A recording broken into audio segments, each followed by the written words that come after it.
Hello అండి, శ్రోతలకు నమస్కారం. ఆర్ సంధ్యాదేవి గారు రచించిన శ్రీ చక్రాయుధం అనే నవల 2వ భాగానికి స్వాగతం అండి. ప్లీజ్ అండి, మీకు కనుక ఈ నవల నచ్చినట్లయితే లైక్ చేయండి, షేర్ చేయండి, సబ్స్క్రైబ్ చేయండి. మీరు కనుక సబ్స్క్రైబ్ చేసుకున్నట్లయితే నాకు చాలా సపోర్ట్ చేసిన వాళ్ళు అవుతారండి. ప్లీజ్ అండి, దయచేసి మీకు కనుక ఈ నవల నచ్చినట్లయితే సబ్స్క్రైబ్ చేసుకోండి. ఇక కథలోకి వెళితే, భోజనం చేసి గదిలోకి వెళ్ళాడు. అతనికి ఇంటికి వస్తే ఏం తోచదు.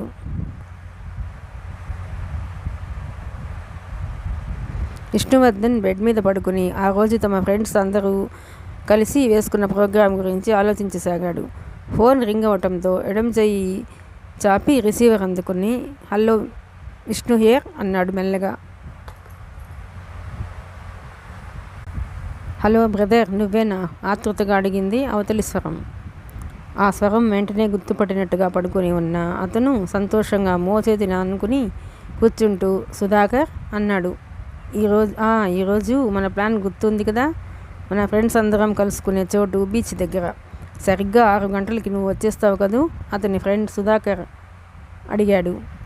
అలాగే వచ్చేస్తాను. మన వాళ్ళందరూ రెడీయేనా అని హుషారుగా అడిగాడు. అందరం వస్తున్నాం. నీకు మరొకసారి గుర్తు చేద్దామని. అలాగే వచ్చేస్తాను. నాకు గుర్తు ఉండదా? ఫ్రెండ్స్ అందరూ కలిసి వెళితే అందరికీ హుషారే కదా. రిసీవర్ పెట్టేసి సంతోషంతో శక్తి పుంజుకున్నవాడిలా మంచం పైన టక్కున లేచి కూర్చున్నాడు. తలుపు వేళ్లతో టక్టగా కొట్టిన శబ్దం వినిపించడంతో విష్ణు అటు చూశాడు. తలుపు తొడుతున్నది ఎవరో ఊహ మాత్రంగా గ్రహింపు అవుతూనే ఉంది. May I come in sir? తలుపు మధ్యలో నుండి తల మాత్రమే లోపలికి పెట్టి అడిగింది. ఈ యువతి కూడా అనుకున్నాడు మనసులో.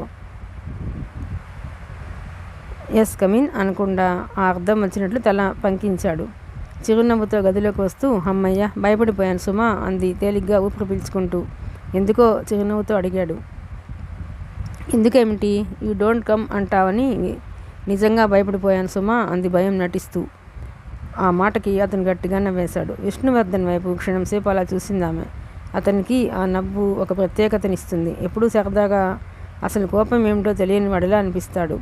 నీకు భయమా? నిన్ను పుట్టించిన బ్రహ్మదేవునికి కూడా భయపడని నువ్వు ఈ మాట అంటుంటే నవ్వు వస్తుంది. వెళ్ళి ఆ మాట చెవిలో పువ్వు పెట్టుకుంటాడే వాడికి చెప్పు అన్నాడు. నీకు కాబోయే శ్రీమతితో ఇలాగనే మాట్లాడేది?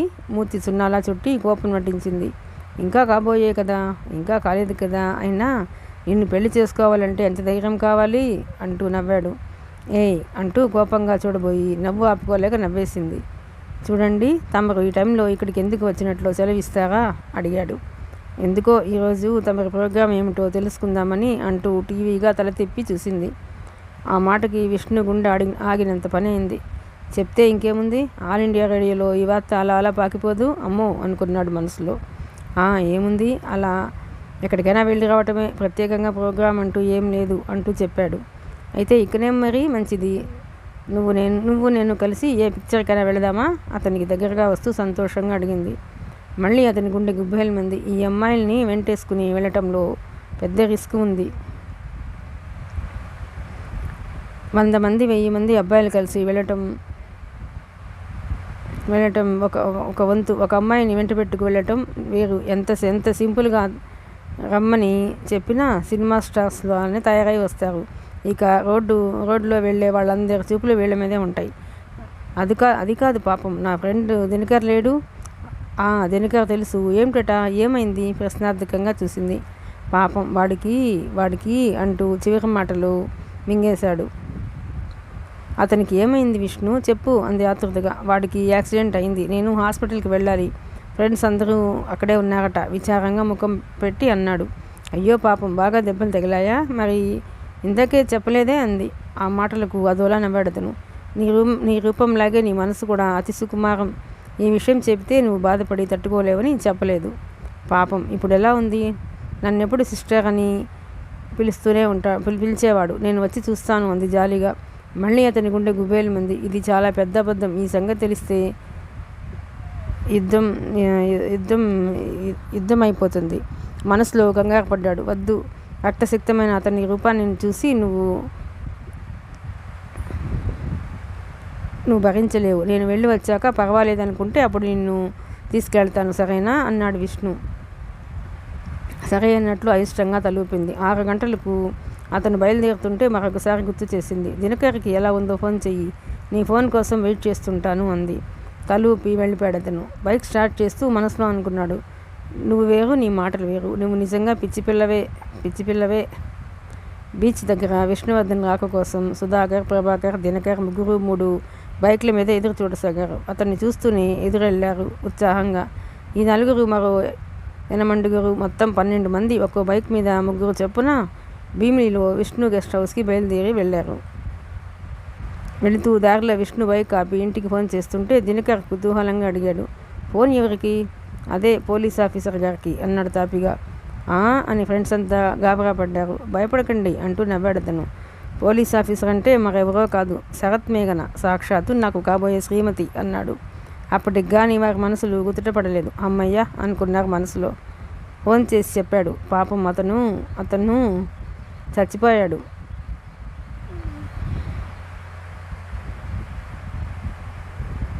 మేఘన, నేను వాళ్ళ ఇంటికి వెళుతున్నాను చెప్పి మరో అవకాశం ఇవ్వకుండా రిసీవర్ పెట్టేశాడు. ఎవరు చచ్చిపోయారు అంటూ ఆతృతగా అడిగాడు దినకర్. ఎవరో తెలిసిన అతను తేలిగ్గా చెప్పేశాడు. మీ కాబోయే శ్రీమతి పోలీస్ ఆఫీసరా? ఓ ఫ్రెండ్ అడిగాడు. కాదు, ఆమెకు కొన్ని ఆదర్శ భావాలున్నాయి. పేదవారిని ఆదుకోవాలని, దేశాన్ని ఉద్ధరించాలని, అన్యాయాన్ని అరికట్టాలని, అలా కొన్ని ఆ భావాలన్నీ ఆవిడ గారి మనసులో ఒకేసారి వివెత్తున ఎగిసిపడుతుంటే ఆవేశాన్ని, ఉద్రేకాన్ని పట్టలేక తను పోలీస్ అధికారినై అందరికీ న్యాయాన్ని పంచిపెట్టాలన్న ఆలోచనతో సతమతమైపోతూ తను పోలీస్ ఆఫీసర్ని అవుతానని శపథం చేస్తుంది అంతే అని విష్ణువర్ధనే నవ్వేశాడు. మిగతా వాళ్ళందరూ నవ్వారు. ఆ మాటలకు ప్రభాకర్ అతనితో అన్నాడు, సిస్టర్ మాటల్ని ఊరికే కొట్టిపారేకు. మేఘంలో పంతం పట్టుదల ఉన్నాయి.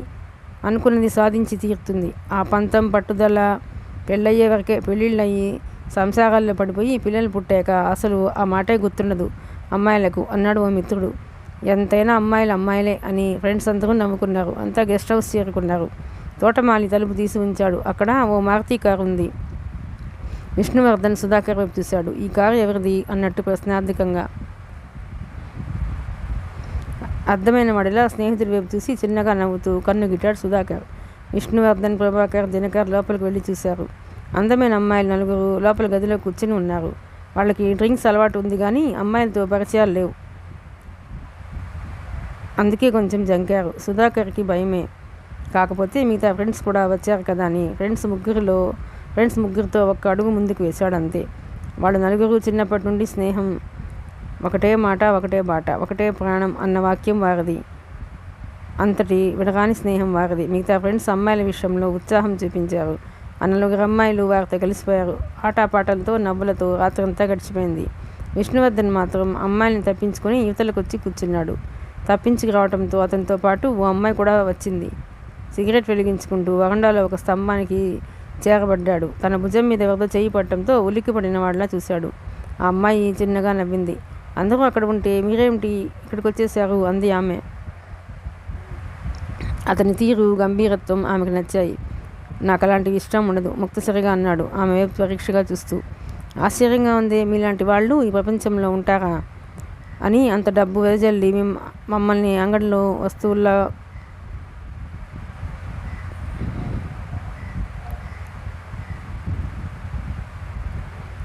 వస్తువులా కొని కూడా అంటూ ఆపై ఏం మాట్లాడాలో తోచక మౌనం వహించింది. అతను నవ్వాడు. ఇది అంతా నా ఫ్రెండ్స్ కోసం, వాళ్ళ బలవంతం మీద చేసింది అంతే. మళ్ళీ నవ్వాడు.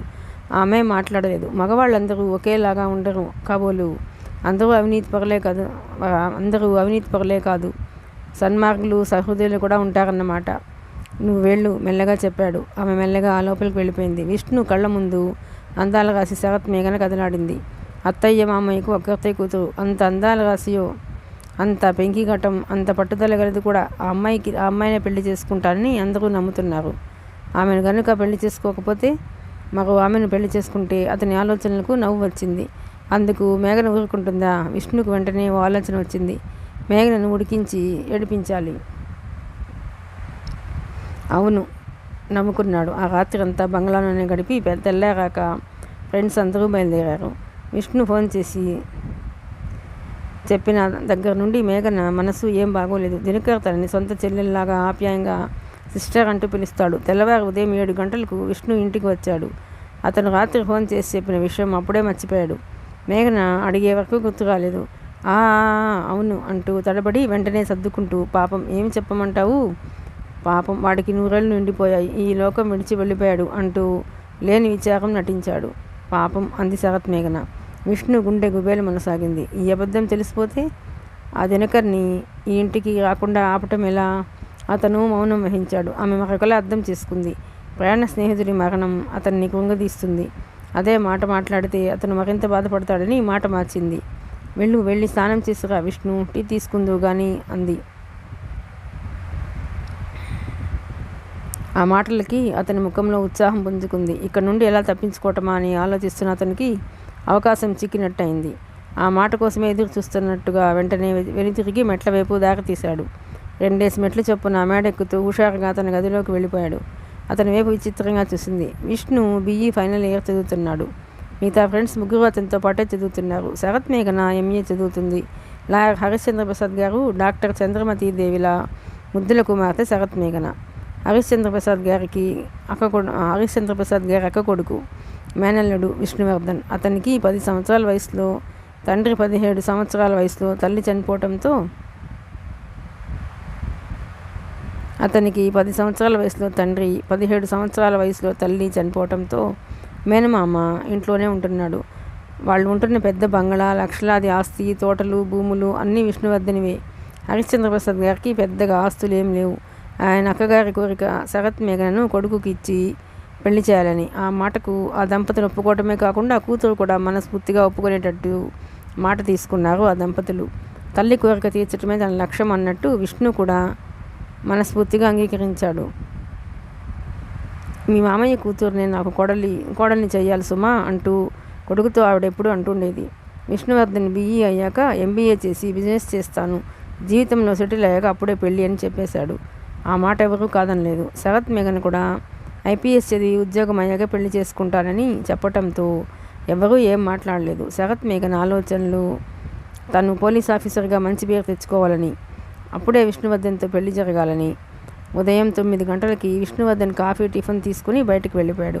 మేఘన ఆ రోజు ఆదివారం కావడంతో ఇంటి దగ్గరే ఉండిపోయింది. లాయర్ హరిశ్చంద్ర ప్రసాద్ గారు డాక్టర్ చంద్రమతి దేవి హాల్లో కూర్చొని మాట్లాడుకుంటున్నారు. వారికి వారంలో ఒక్కరోజు మాత్రమే అలా తీరిగ్గా మాట్లాడుకునే అవకాశం కలుగుతుంది. మిగతా రోజులలో వారికి అసలు తీరిక ఉండదు. చంద్ర పిలిచారు ఆయన. నవ్వుతూ చూసింది ఆయన వైపు. నాకు ఇప్పుడు ఏమనిపిస్తుందో తెలుసా? ఏమనిపిస్తుంది? ఆవిడ నవ్వుతూ ప్రశ్నించింది. నేను డాక్టర్ని ఎందుకు పెళ్లి చేసుకున్నానా? హాయిగా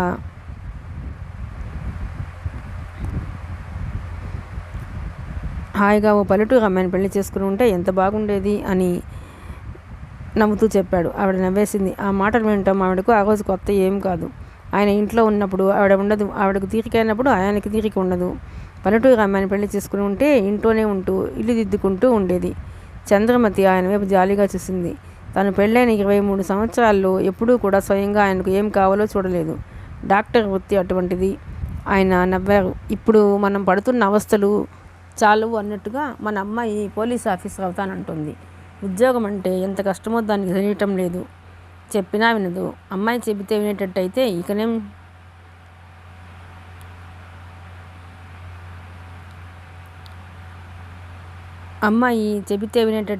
ఇకనేం చదువు ఇంతటితో ఆపేయమని చెప్పి ఉండేదాన్ని. చదువుకోవటం ఒక విధంగా మంచిదే అయినా ఉద్యోగాలు, వాటి ఫలితాలు మరొక దారిని పట్టిస్తాయి. వాటి పర్యవసానం ఏమిటో ఎవరూ గ్రహించలేరు అంది ఆవిడ. మన అమ్మాయి మేఘనకు, విష్ణుకు వీలైనంత తొందరగా పెళ్లి చేసేస్తే మంచిది అనిపిస్తుంది అన్నారు ఆయన భార్యతో. నాకు అలాగే అనిపిస్తుంది, కానీ పిల్లలు వాళ్ళు ఒప్పుకోవద్దు అంది. అవును, వాళ్ళు ఒప్పుకోవద్దు అన్నారు ఆయన. మేఘన మేడ మీదకి వెళ్ళింది. ఫ్రెండ్స్ వస్తే క్రింద హాల్లో తల్లి తండ్రి కూర్చుని మాట్లాడుకుంటున్నారు. మేఘనకు హరిశ్చంద్ర ప్రసాద్ గారు పిలవటంతో క్రిందకి వెళుతుంటే ఆమె ఫ్రెండ్స్ కూడా మేడ దిగి వెళ్ళింది ఆమెతో పాటే. మేడ మెట్లు దిగుతున్న అమ్మాయి ఉన్నట్టుండి కెవ్వు నరచింది. హాలులో కూర్చున్న వాళ్ళందరూ తుళ్ళిపడ్డారు. శరత్ మేఘన కూడా కెవ్వు మనబోయి ఎంతైనా కాబోయే పోలీస్ ఆఫీసర్ కాబట్టి తమాయించుకుంది. వచ్చిన అతను దినకర్కి ఏం అర్థం కాలేదు. తనని చూసి వాళ్ళు ఎందుకు అలా హడిలిపోయారు. సిస్టర్ ఏమైంది, ఎందుకు అలా అయిపోయారు అడిగాడు మేఘనను ఫ్రెండ్స్ని చూసి. హరిశ్చంద్ర ప్రసాద్ గారికి చంద్రమతి కూడా ఏం అర్థం కాలేదు. విష్ణు చెప్పిన కథంతా అబద్ధమని తేలిపోయింది.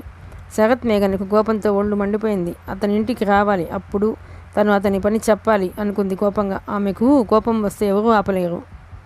ఫోన్ రింగ్ అయింది. అప్పుడే చంద్రమతి హాస్పిటల్ నుండి వచ్చింది. అలసటగా గదిలో సోఫాలో చేరబడేసరికి ఫోన్.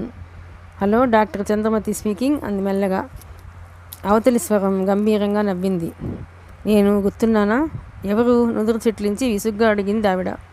అప్పుడే మర్చిపోయారా? మీ హాస్పిటల్కి వచ్చి ఒక విషయం గురించి మాట్లాడాం. ఆవిడ గుండె గుబేలమంది. వాళ్ళు మళ్ళీ ఫోన్ చేస్తున్నారు. గుండెలు దడాడాయి. వెంటనే రిసీవర్ పెట్టేసింది.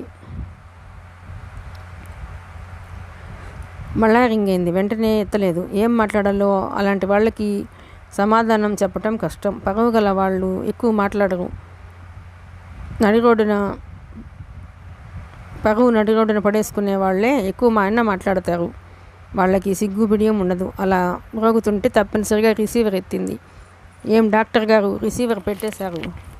మేము చెప్పింది గుర్తుందా? ఎప్పటికైనా సరే మేము చెప్పిన పని చేస్తారా, లేక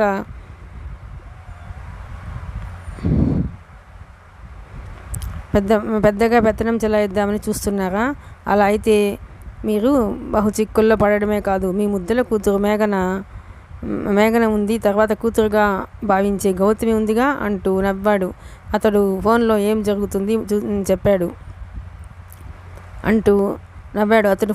జరుగుతుంది చూడు, షటప్ అంటూ ఫోన్ పెట్టేసింది. ఫోన్ రింగ్ అయినా తీయలేదు. బెదిరించే వాళ్ళు ఎవరు ఏం చేయలేరు. ఎలా జరుగుతుందో చూస్తాను. ఆ అమ్మాయికి అన్యాయం జరగకూడదు. అమ్మాయికే పెళ్లి జరిపించాలనుకుంది పట్టుదలగా. రాత్రి 10 గంటలైంది. హరిశ్చంద్ర ప్రసాద్ గారు వాల్ క్లాక్ వైపు చూశారు.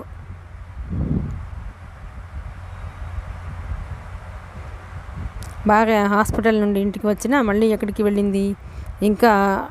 ఇంకా రాలేదు. ఎక్కడికి వెళ్ళిందో తెలియదు అనుకున్నారు. విష్ణువర్ధన్ హుషారుగా ఇంటికి వచ్చాడు. అతని గదిలో మంచం మీద కూర్చోబోతుండగా శరత్ మేఘన గదిలో ఏదో పైనుండి పడినట్టుగా దబ్బమని శబ్దం వినిపించింది. ఈలపాటు వేస్తూనే ఆపేసి చెవులు రిక్కించి వినసాగాడు. మళ్ళీ అదే శబ్దం వినిపించడంతో గబగబా తలుపులు తెరుచుకుని శరత్ మేఘన గదిలోకి బాణంలా దూసుకువెళ్ళాడు. ఆమె చేతికి దొరికిన వస్తువులు తీసి సాధ్యమైనంత బలంగా విసిరి కొడుతుంది. మేఘన, ఏమిటిది? ఏమైంది? ఆగు మేఘన. ఆమె వినిపించుకోలేదు. మళ్ళీ ఓ వస్తువు చేత్తో అందుకుని నేల మీదకి విసిరి కొడుతుండగా, మేఘన, నీకేమైనా పిచ్చి పట్టిందా అంటూ చెయ్యి పట్టి ఆపేశాడు. అవును, పిచ్చి పట్టింది. నాకు నిజంగానే పిచ్చి పట్టింది. ముందు చెయ్యి వదులు అంది అతని చేతి పట్టు విడిపించుకుంటూ. అతను వదిలిపెట్టలేదు. ఆ చేతిని మరింత గట్టిగా పట్టుకున్నాడు. వదులు, ముందు నా చెయ్యి వదులు అంది ఉక్రోషంగా. ఏమిటిది? నీకేమైంది ఈరోజు? కోపంగా అడిగాడు. ఏమైందా? నీకు తెలీదా? కంగిస్తూ అడిగింది.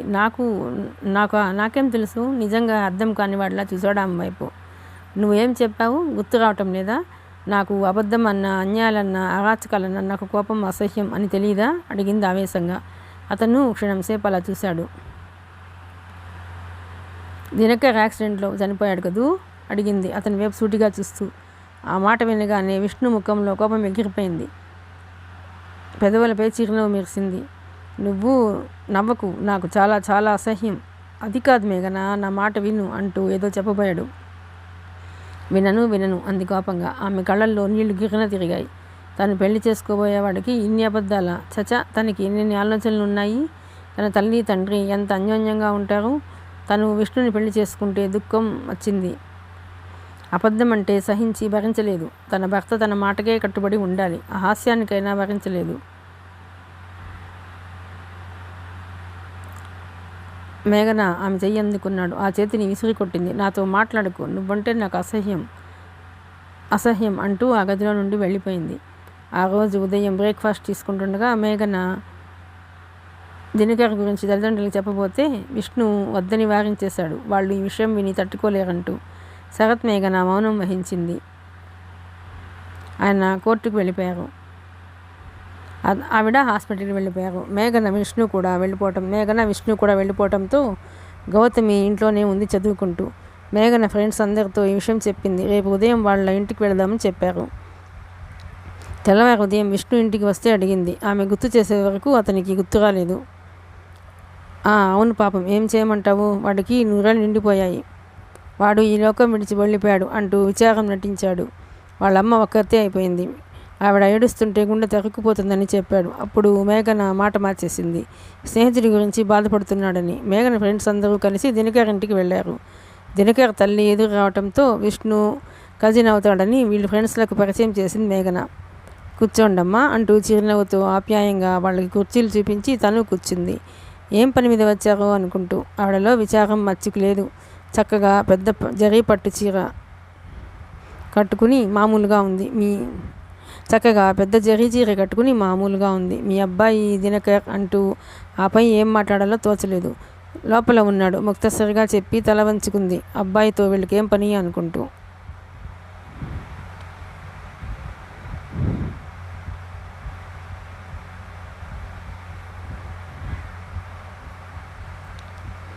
ఆవిడ వైపు జాలీగా చూశారు. కొడుకు చనిపోయినా ఉన్నాడనే భ్రమలోనే బ్రతుకుతుంది అనుకున్నారు సానుభూతితో.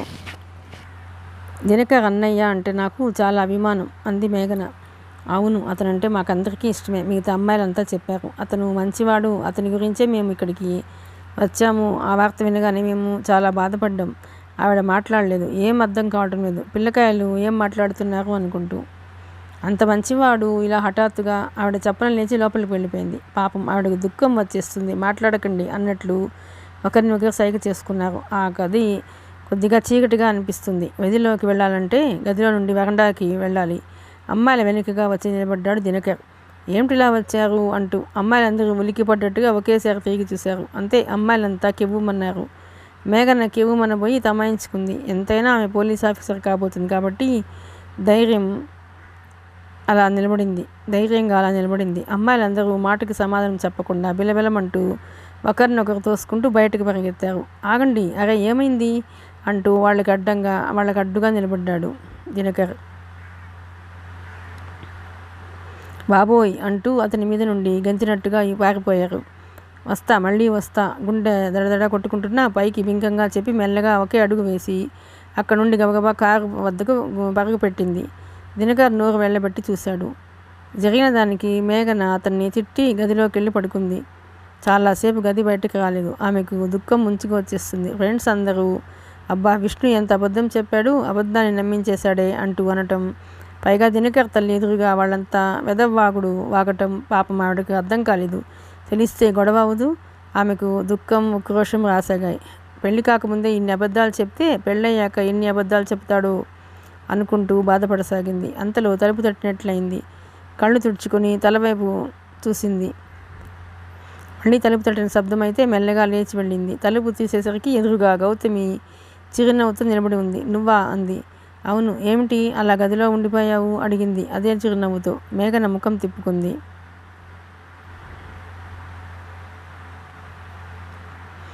క్షమించాలి, నీ సొంత విషయాలలో జోక్యం కలగజేసుకున్నందుకు. ఇందాక నువ్వు విష్ణువుతో గొడవ పడటం విన్నాను కానీ ఏమిటో నాకు అర్థం కాలేదు. ఈ మాత్రానికి ఇద్దరు భోజనాలు మానేయటం ఏం బాగోలేదు. ఆమె మాట్లాడలేదు. వచ్చి భోజనం చెయ్యి, విష్ణుని కూడా రమ్మని పిలు అంది చెయ్యి పట్టుకుంది. నేను రాను, నాకు ఆకలి లేదు. ఎవరి మీద ఈ కోపం? నా మీదనేనా? తల విదిలించింది. మరేమిటి? ఎందుకు ఈ కోపం? పైవాళ్ల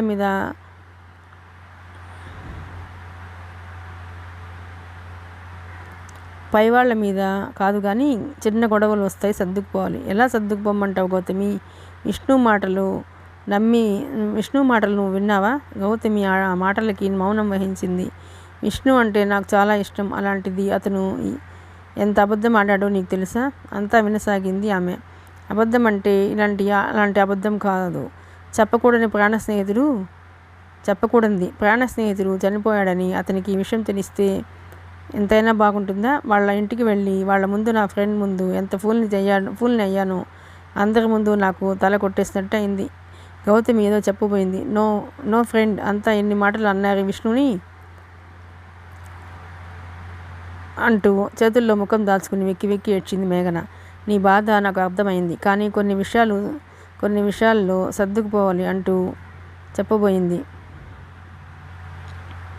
వీల్లేదు అంటూ తల విసురుగా పైకెత్తి లేచి గట్టిగా అరిచింది. నేను సర్దుకుపోయేది లేదు. బంధాన్నైనా తెంచుకుంటాను కానీ రాజీ పడటం మాత్రం నా జీవితంలో ఉండదు.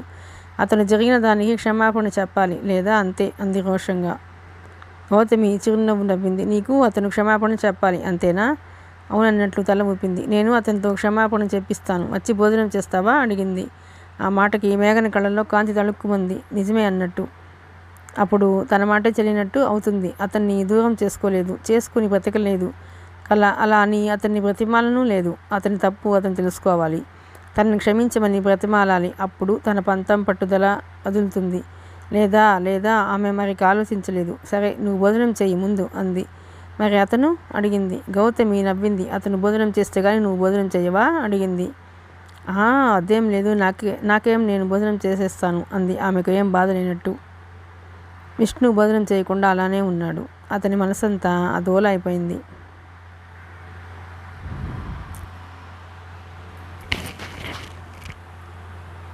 తనని అవమానిస్తున్నట్టుగా అభిప్రాయపడ్డాడు.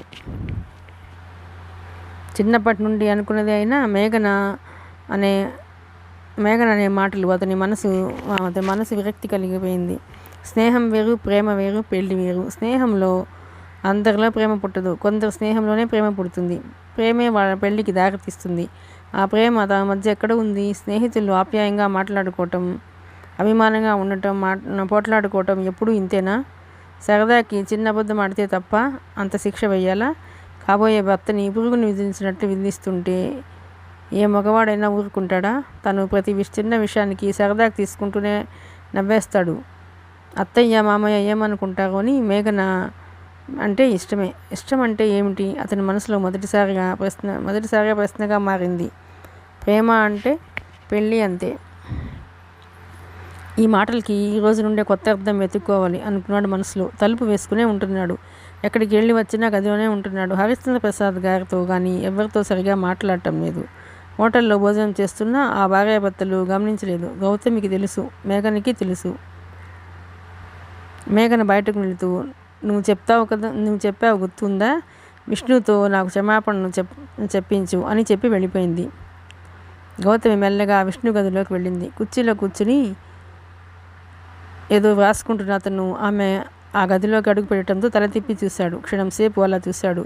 ఆమె కూడా అలా చూసింది. క్షణం ఆ ఇద్దరు చూపులు కలుసుకున్నాయి. ఆమె కళ్ళు స్నేహపూర్వకంగా నవ్వాయి. ఎప్పుడూ ఆ గదిలోకి అడుగు పెట్టని ఆమె పనిగట్టుకుని ఆ గదిలోకి వచ్చిందంటే ఏమై ఉంటుంది అనుకుంటూ, నువ్వా, ఏమిటి ఇలా వచ్చావు స్నేహపూర్వకంగానే ప్రశ్నించాడు. నేను మిమ్మల్ని ఓ విషయం అడుగుదామని చిరునవ్వుతోనే అంది. అతనికి ఈ విషయం చూచాయిగా అర్థమైంది. అయినా ఏం మాట్లాడలేదు. మీరు ఈ మధ్య ఇంట్లో భోజనం చేయటం లేదు. అతను జవాబు ఇవ్వలేదు. ఎవరి మీద కోపం? భోజనం మానేస్తే ఎవరికి నష్టం? అతను ఏం మాట్లాడలేదు. తనని కానట్టేటో చూడసాగాడు. ఈ విషయం మీ మామయ్య అత్తయ్య గారికి తెలిస్తే ఏమైనా బాగుంటుందా? మీరు చెప్పండి. నన్ను అలా అనగాని మాటలు మాట్లాడితే బాగుంటుందా? నువ్వు చెప్పేదేమిటి? చనువుగా ప్రశ్నించాడు. బాగుండదు నిజమే, కానీ మేఘన విషయం మీకు తెలుసు కదా, చిన్నపిల్ల మనస్తత్వం. అలానే ఇన్ని రోజులు పట్టించుకోలేదు. ఒక నౌకరిలా చూసినా భరించాను అన్నాడు బాధగా. మేఘన్కు మీరంటే ఇష్టం శాంతంగా చెప్పింది.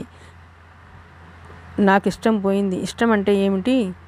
దానికి అర్థం ఆమెకు తెలుసా? తెలిస్తే అలా మాట్లాడుతుందా? ఆవేశంగా అన్నాడు. గౌతమి అలా నిలబడిపోయింది. ఈ ఒక్కసారికి మన్నించండి, పొరపాటు అయిపోయింది. పొరపాటు అంటే దానికి అర్థం నీకు తెలుసా?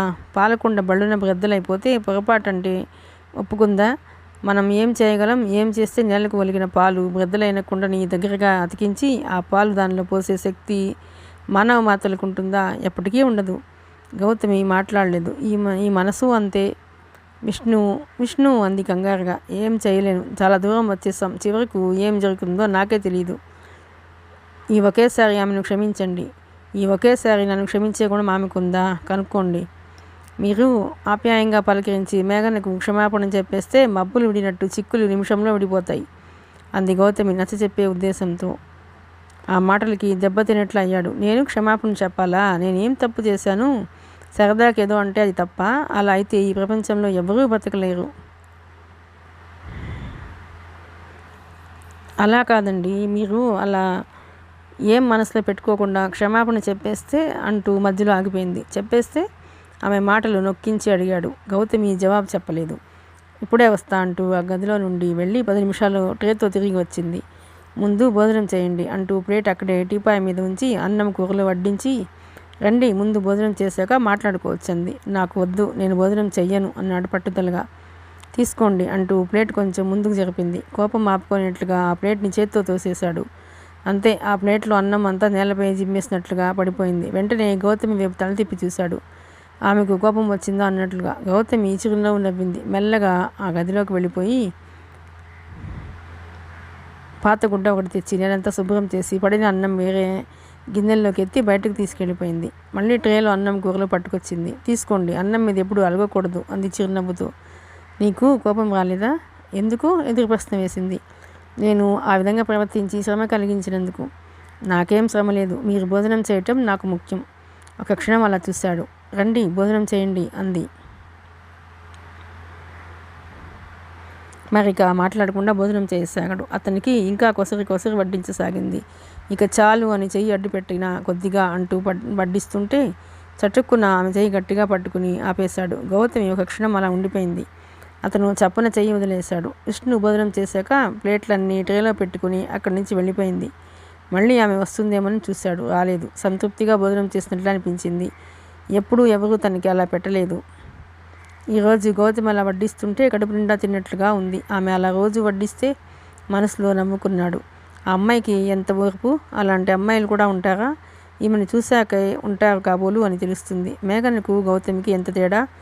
ఆమె ఎంత మొండి పొగరబోతో ఆమె అంత శాంతమంతురాలు, ఓర్పు మంతురాలు అనుకుంటూ గౌతమి గురించి ఆలోచించసాగాడు. గౌతమి ముఖంలో ఎవరో పోలికలు కనిపిస్తున్నాయి. ఎవరివి? హరిశ్చంద్ర ప్రసాద్ గారు గౌతమి అంటే వచ్చిన కొద్ది రోజుల్లోనే అభిమానం పెంచుకోసాగారు.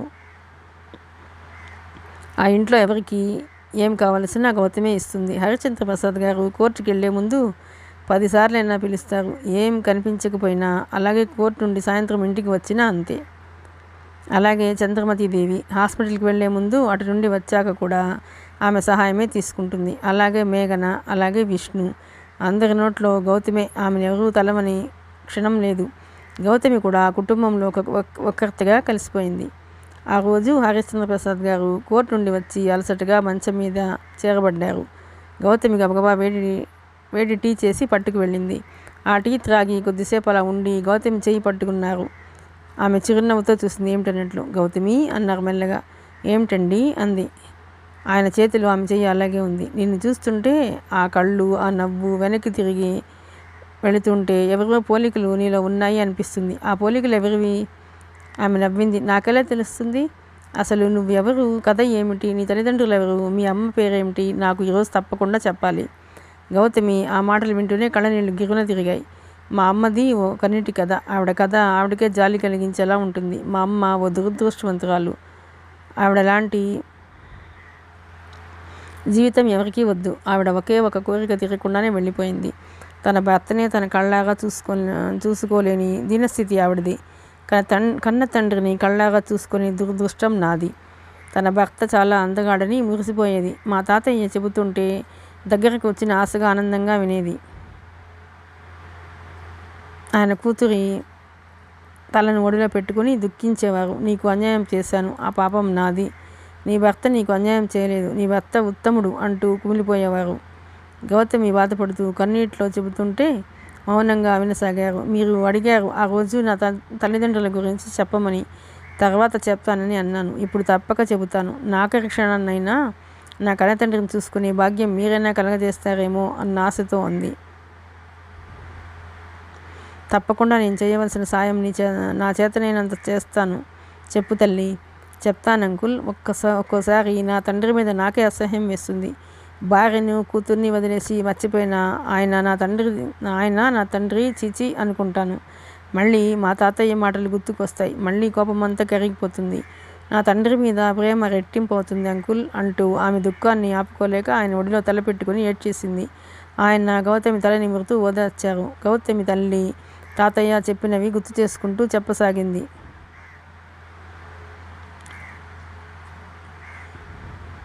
సోమయాజుల గారి ఏకైక పుత్రిక పావని. కూతురు మెట్రిక్లో ఉండగా తల్లి చనిపోయింది. కూతురు అంటే ప్రాణం ఆయనకు. తల్లి చనిపోయిన దగ్గర నుండి పావని ఆ ఇంటి బాధ్యతలు తీసుకుంది.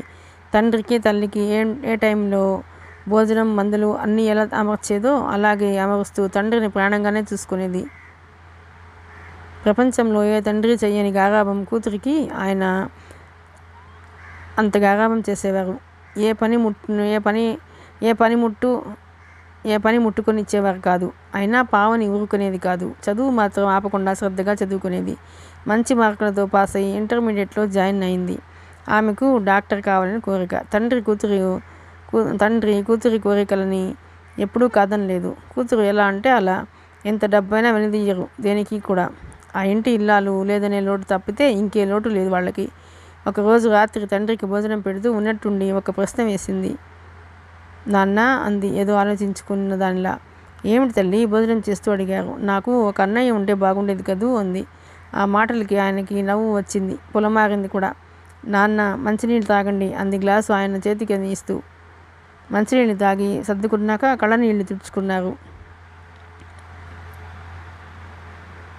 నవ్వుతూ కుమార్తె తల నిమిరారు. ఏం ప్రశ్న తల్లి అన్నారు. అది కాదు నాన్న, నేను ఒక్కతినే అయిపోయాను కదా. అన్నయ్య ఉంటే నాకు ఇద్దరం సరదాగా కబుర్లు చెప్పుకుంటూ తోడుగా ఉండేవాళ్ళం కదా. అందరికీ అన్నయ్యలు అక్కయ్యలు తమ్ముళ్ళు చెల్లెళ్ళు ఉన్నారు. నాకెవ్వరూ లేరు. నేను ఒక్కతేనా అంది మూతి ముడుచుకుంటూ. అది వాళ్ళ అదృష్టం. మాకు నువ్వు ఒక్కతివే కలిగావు. మాకు అదృష్టంగా భావించాం. మీరు భావించారు కానీ నాకు మాత్రం ఏదో వెలితిగా అదోలా అనిపిస్తుందన్న. మా ఫ్రెండ్స్ అందరికీ అన్నయ్యలు ఉన్నారు. ఆయన చిన్నగా నవ్వారు. అమ్మ ఉన్నా బాగుండేది. మీరు చూస్తే బయట పనుల మీద తిరుగుతూ ఉంటారు. నాకేమో ఏం తెలియదు అంది. మీ ఫ్రెండ్స్ని రమ్మని చెప్పి ఇంటికి పిలిపించుకో. వాళ్ళు రారు. ఎందుకేమిటి? ఒకళ్ళ ఇంటికి పంపిస్తారా ఏమిటి? నన్ను మీరు పంపిస్తారా? అలాగే ఆడపిల్లలంటే అంతేగా. అవునమ్మా, ఆడపిల్లలంటే వందనంగా అణుకుగా ఉండాలి. ఇప్పుడిప్పుడే ఆడపిల్లల్ని బయటకు పంపించి చదివిస్తున్నారు. మీ అమ్మ వాళ్ళ కాలంలో చదువులు ఉండేవే కావు. అలాగే ఇంటిలోనే ఉండేవారు. అమ్మో అంటూ గుండెలపై చేయి వేసుకుంది. అవునమ్మా, ఆ రోజులంతే. పెళ్ళిళ్ళు కూడా చాలా చిన్న వయసులో జరిగేవి. ఆడపిల్లలకి 12 సంవత్సరాలు దాటనిచ్చేవారు కాదు. అబ్బాయిలకి 16, 18 సంవత్సరాలకి పెళ్ళిళ్ళు చేసేవారు. అప్పుడు వాళ్ళ ఇష్టాలతో పనిలేదు. అప్పుడు ఆడపిల్ల వయసు 16, అబ్బాయి వయసు 20 అలా పెంచుతూ వచ్చారు. అప్పటికీ తేడా చాలా ఉంది. ఆడపిల్లలు చదువుకుంటున్నారు, ఉద్యోగాలు చేస్తున్నారు అంటూ చెప్పారు ఆయన కూతురికి వివరంగా. 10 రోజులు మారిన మనుషుల్లో ఎందుకు మార్పు రాదు నాన్న? ఈ ప్రశ్న అడగవలసిందే. కాలం మారినా మనుషులు మారకపోవడానికి ఎన్నో కారణాలు కూడా.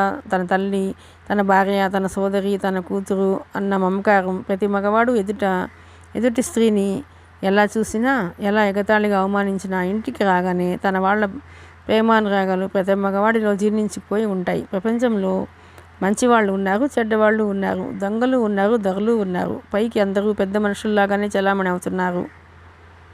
వాళ్ళలో దుష్టులని, దుర్మార్గులని పట్టుకోవటం బహు కష్టం. అందుకే ఎవరి జాగ్రత్తలో వాళ్ళు ఉంటారమ్మా. అంత జాగ్రత్తగా ఉండాలా నాన్న? అమాయకంగా అడిగింది. అవునమ్మా, జాగ్రత్తగా ఉండాలి. ఆడపిల్లలు ఒంటరిగా ఎక్కడికి వెళ్ళకూడదు, ఎవరిని నమ్మకూడదు.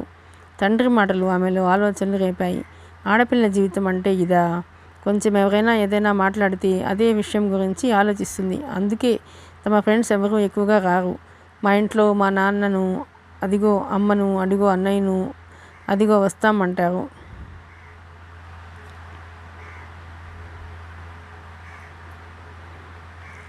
వచ్చినా ఎవరో ఒకరు తీసుకొచ్చి టైంకి వచ్చి తీసుకువెళ్ళిపోతారు. తను అంటే డ్రైవర్ ఉంటాడు. కారులో వెళ్ళి వచ్చేస్తుంది. తండ్రి వివరంగా చెప్పే వరకు తనకి అర్థం కాదు. ఇక మీదట తన తండ్రి మాట మీద ఉండాలి.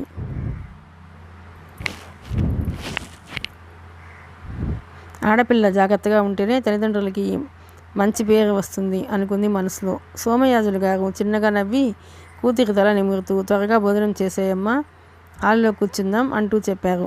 ఆ రోజు ఆదివారం. చంద్రని వాళ్ళ అన్నయ్య పావని ఇంటి దగ్గర నుంచి దించి వెళ్ళిపోయాడు. ఆ రోజు భోజనానికి పిలిచింది చంద్రని. ఇద్దరూ చిన్నప్పటి నుండి స్నేహితులు. ఒక మాట మీదే ఉండేవారు. కలిసి చదువుకుంటూ క్లాస్ ఫస్ట్ మార్కులు తెచ్చుకునేవారు. సోమయాజులు గారు బయటకు వెళ్ళి వచ్చారు. చంద్రని చూస్తూనే ఆప్యాయంగా, వచ్చావమ్మా చంద్ర అంటూ పలకరించారు ఆ అమ్మాయిని. అవును అంకుల్ అంటూ వినయంగా లేచి నిలబడింది. కూర్చో అమ్మా అని చెప్పి తను ఎదురుగా కుర్చీలో కూర్చుంటూ, మా పావని నిన్న ఓ తమాషా ప్రశ్న వేసిందమ్మా అన్నారు చిరునవ్వుతో. ఏమిటి అంకుల్ కుతూహలంగా అడిగింది చంద్ర. పావని చప్పున చెయ్యి చాపి తండ్రి నోరు మూసింది. వద్దు నాన్న చెప్పకండి గారంగా అంది. ఉండు చెప్పనియ్యి అంది చంద్ర నవ్వుతూ. ఉండు అంటూ కూతురు చేయి పట్టుకుని నవ్వుతూ చెప్పసాగారు. తనకి ఒక అన్నయ్య ఉంటే బాగుండేది అని. అందరికీ అన్నయ్యలు ఉన్నారు, తనకి లేరు అంటూ. చంద్ర ఆయన నవ్వుకున్నారు. అప్పుడు పావనంది, నేనెందుకు అలా కోరానో తెలుసా? మీకెవరికీ తెలీదు. ఏమిటి అన్నట్టు చూశారు అమ్మేపు. పావని చెప్పింది, నాకు ఒక అన్నయ్య ఉండాలని ఎందుకు అనుకున్నానో తెలుసా? కళ్ళు చక్రాల్లా తిప్పింది. చంద్ర అటు చూసింది నవ్వుతూ. నాన్న, చంద్ర అంటే నాకు ఇష్టం. మా ఇద్దరి స్నేహం కలకాలం అలా ఉండిపోయి బంధుత్వంగా మారాలంటే ఎలా చెప్పండి నాన్న?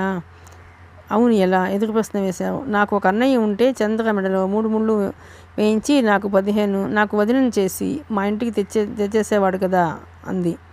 ఆ మాటలకి చంద్ర గొప్ప సిగ్గుపడిపోయింది. ముఖం పక్కకు తిప్పేసుకుంది. సోమయాజులు గారు నవ్వుతూ అన్నారు, కొడుకే కనుక ఉంటే చంద్ర నా ఇంటి కోడలు కావటం ఎంత అదృష్టం. ఆ అదృష్టం మనకు లేదు కదా అన్నారు. ఉంటే? ఎదురు ప్రశ్న వేసింది కూతురు.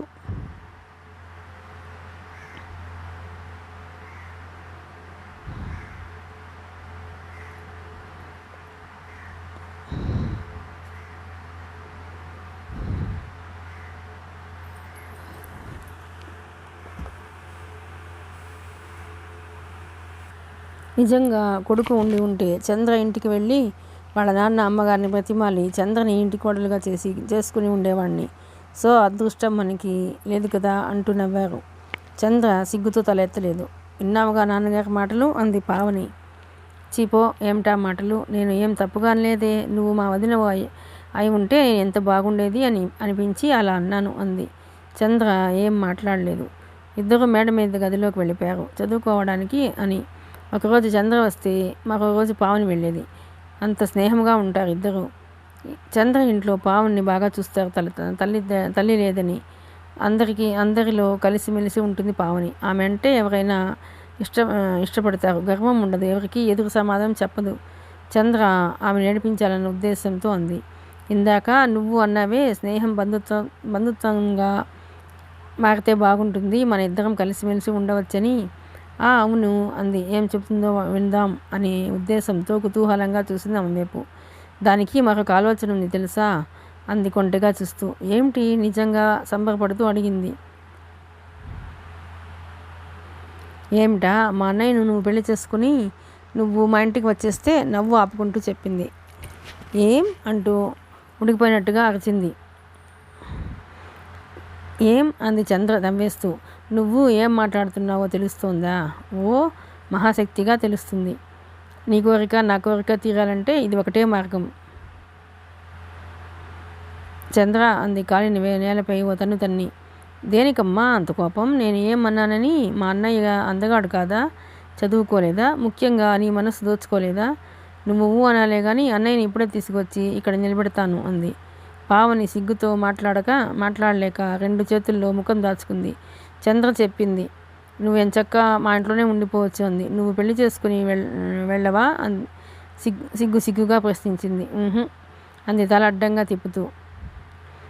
ఎందుకు వెళ్ళవు? మీ ఆయన్ని ఇల్లరికం తీసుకొస్తావా? ఆహా అంది తల తిప్పుతూ. నీ కడుపులో ఉద్దేశం ఏమిటో చెప్పు తల్లి అంది హాస్యంగా 2 చేతులు జోడిస్తూ. ఏమిటా? నేను డాక్టర్నే అవుతాను, విదేశాలు వెళతాను. అప్పటిదాకా నేను పెళ్లి మాట లేదు అంది చంద్ర. ప్రేమలో పడితే? పడను.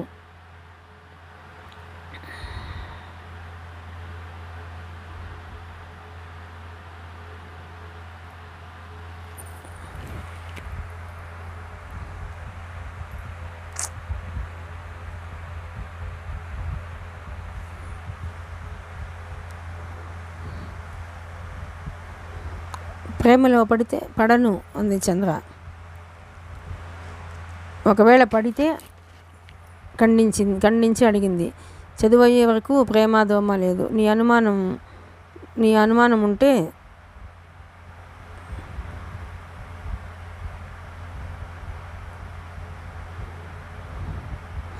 నీ అనుమానం ఉంటే ఏం చేస్తాను? ప్రేమలో పడి పెళ్లి చేసుకుని ఇద్దరం విదేశాలు వెళ్ళిపోతాం అంది నవ్వేస్తూ. మరి నేను ఉక్రోషంగా ప్రశ్నించింది. నువ్వు మా అన్నయ్యని పెళ్లి చేసుకుని మా అన్నయ్య దగ్గరే ఉంటావు నవ్వేస్తూ అంది. ఏం నీ హాస్యాలు కట్టిపెట్టు, నేను డాక్టర్నే అవుతాను, నీతో పాటు నేను విదేశాలు వస్తాను. అయ్యో మా అన్నయ్య పాపం అచ్చిచ్చి అంది విసుక్కుంటూ. చెప్పు అంది చంద్ర. నేను పెళ్లి చేసుకోను, చదువయ్యాక చేసుకుంటాను ఎప్పుడో అంది పావని. అంతవరకు మా అన్నయ్య పాపం అంటూ ఉడికించింది. పావనికి నవ్వు ఆగలేదు. ఇద్దరూ సరదాగా నవ్వుకున్నారు. కొద్దిసేపటికి చంద్ర వాళ్ళ అన్నయ్య వచ్చాడు. అదిగో మా అన్నయ్య వచ్చాడు. చెవిలో గుసగుసలాడింది. చిరుకోపంతో ముఖం తిప్పుకుంది. చంద్ర వాళ్ళ అన్నయ్య ముఖం మాత్రం బాగాలేదు. ఎక్కడో ఫ్రెండ్స్తో వెళ్ళడానికి తయారయ్యి ఇంట్లో చంద్రని తీసుకుని వెళ్ళమని చెప్పడంతో చంద్ర మీద దుమదుమలాడుతూ స్కూటర్ మీద కూర్చోపెట్టుకుని వెళ్ళిపోయాడు. మొట్టమొదటిసారిగా ఊరగా అతని వైపు చూసింది. చాలాసార్లు చూసినా చంద్ర అన్న తర్వాత మనసులో అతని మీద చిన్న అభిప్రాయం ఏర్పడటంతో మనసు ఊరగా చూడమని పుసిగొల్పింది.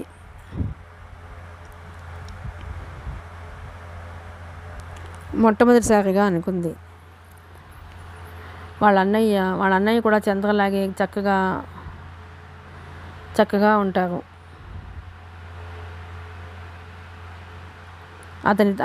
అతన్ని తను పెళ్లి చేసుకుంటే పావనికి సిగ్గు ముంచుకు వచ్చి 2 చేతుల్లో ముఖం దాచుకుంది.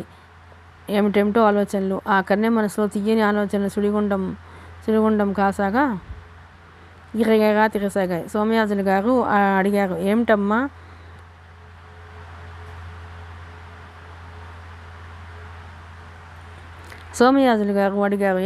పరధ్యానంగా ఉన్నావు అంటూ. కూతురు ఏదో ఆలోచనలో ఉన్నట్టుగా గమనించి తండ్రి అలా అడగటంతో తడబడింది. ఏం లేదు నాన్న, ఏం లేదు అనేసింది. పినతల్లి ఒంటరిగా ఉంటే ఏవో ఆలోచనలు వస్తాయి. నీ మనసు పిల్లలతో కాలక్షేపం చేస్తుంటే ఆలోచనలు ఒకేలా ఉంటాయి. ఎవరు వస్తారు, ఎవరు రారు అన్నారు ఆయన. పావని మాట్లాడలేదు. ఆ రాత్రి అంతా చంద్ర వాళ్ళ అన్నయ్య గుర్తుకొచ్చి చెవిలో గుసగుసలాడసాగాడు. అలా కొంటె మనిషి అనుకుంది సిగ్గుగా. మిగతా కథ 3వ భాగంలోనండి. ప్లీజ్ అండి, ఈ నవల కనుక మీకు నచ్చినట్లయితే లైక్ చేయండి, షేర్ చేయండి, సబ్స్క్రైబ్ చేయండి. ప్లీజ్ అండి. ఈ నవల కొంచెం పుస్తకం పాతదైనందువల్ల అక్కడక్కడ పేజీలు సరిగా కనరాక తడబడినానండి.